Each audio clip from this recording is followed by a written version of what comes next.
Ce 7 mai 2014, dans le cadre d'une procédure accélérée, un projet de loi visant à la suppression des élections des conseillers prud'hommes au suffrage universel était examiné au Sénat. L'occasion pour plusieurs militants CGT de proposer une pétition aux usagers de cette juridiction pour demander le retrait de ce projet. L'occasion également pour David Thésiot, président du Conseil de prud'hommes d'Avignon et membre du secrétariat de l'UDCGT de Vaucluse, de rappeler les dangers d'une telle décision. Le ministère du Travail argumente sa décision sur 3 points. Cependant, ces arguments sont discutables. Concernant le coût des élections, rien ne peut justifier que l'on sacrifie une élection démocratique au prétexte de faire des économies. D'autant que les élections prud'homales ont été reportées de 3 ans en 2 mandats, ce qui a permis d'économiser 40%. Le taux de participation ne peut justifier la suppression d'une élection démocratique portant sur 19 millions de salariés.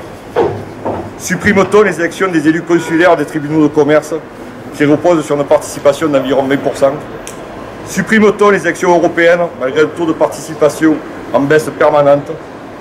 Enfin, la désignation des conseillers prud'hommes, basée sur la loi de représentativité de 2008, ne peut se substituer au suffrage universel.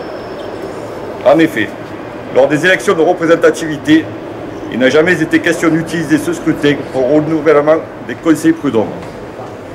Ainsi, les salariés qui se sont exprimés lors des différents scrutins professionnels n'ont jamais été informés de cette éventualité.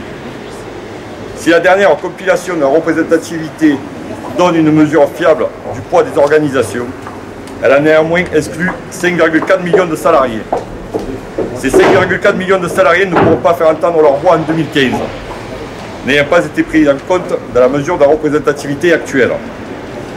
5 millions de chômeurs ainsi que les travailleurs précaires, principaux utilisateurs de la juridiction prud'homale, se verraient également privés d'expression. Quant à la représentativité patronale, rien ne sera arrêté avant 2017. Ce qui veut dire qu'en l'état, il y aura en 2015 des juges prud'hommes désignés à partir de critères différents, suivant qu'ils représentent les salariés ou les employeurs.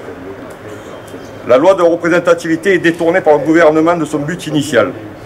Que dirait-on si on désignait les maires, les conseillers généraux, en fonction du résultat du scrutin législatif ?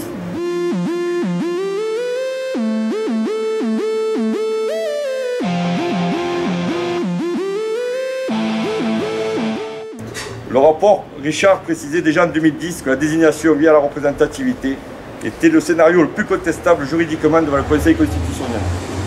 Aujourd'hui, tout salarié remplissant les conditions pour être candidat aux élections peut se présenter librement aux élections prud'homales pour être élu juge prud'homme. C'est le principe d'égal accès aux charges publiques. Ce ne serait plus le cas avec la représentativité qui imposerait une désignation par le filtre syndical.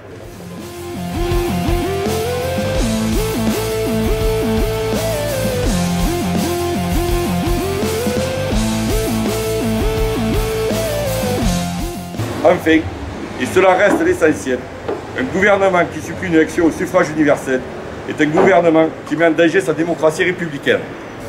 La suppression de l'élection des conseillers prud'hommes au suffrage universel est une attaque à la citoyenneté, un déni de démocratie.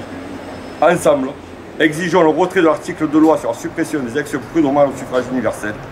Exigeons que soit engagée sans attendre la préparation des élections prud'homales de 2015, garantissant la participation de tous les salariés.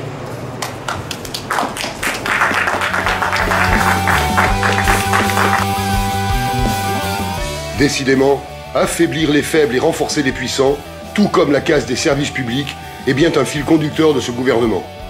La manifestation du 15 mai pour défendre les services publics sera une bonne occasion d'adresser un camouflet à ce gouvernement de gauche faisant une politique de droite.